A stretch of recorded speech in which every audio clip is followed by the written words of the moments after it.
So Real Madrid versus Chelsea. As you know, on the FC show, I gave my dream draw. This was part of the dream draw because I love managers going back to their old clubs. I think like this almost writes itself, right?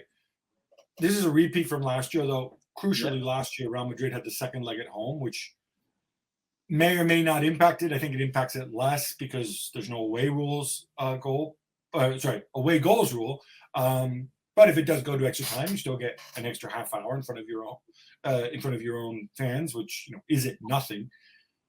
Fair to say, I think both teams perhaps a little bit behind where they would hope to be this season in terms of performance.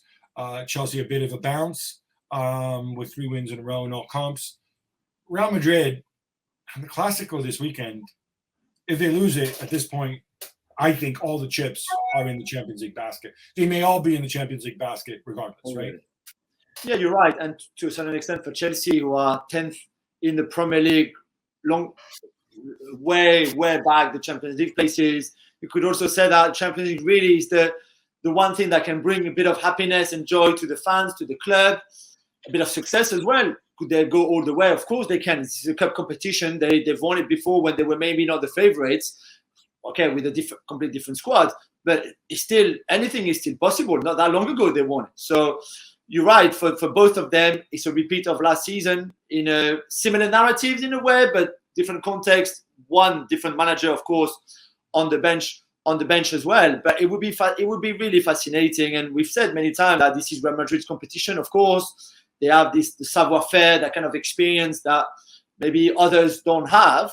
But with the second leg at Stamford Bridge, it could be a very, very difficult second leg, I think, for Real Madrid. So really fascinating time between the two. And let's not forget as well that those games will happen in a month time gap. A lot of things can happen between now and mid-April when those first legs are going to be played.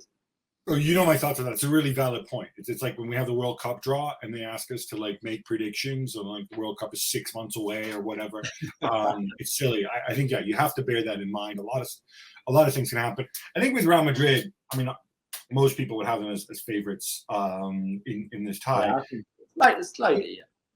I find them frustrating because, as you know, I don't like when people bring up intangibles, pedigree, experience, miedo escénico, as they call it in Spain, all this stuff involving Real Madrid. And yet, after last season, this is the only way I can explain all their comebacks and them winning games, that they have, that intangible je ne sais quoi, which puts them over the top. And on paper, this should be a factor over Chelsea, as much as the fact that, they probably are top, 1 to 11, top to bottom, a better side. But as we said, anything can happen. Well, thank you very much for watching ESPN on YouTube. For more sports highlights and analysis, be sure to download the ESPN app. And for live streaming, premium content, and let's not forget as well, ESPN FC 7 days a week. Subscribe to ESPN+.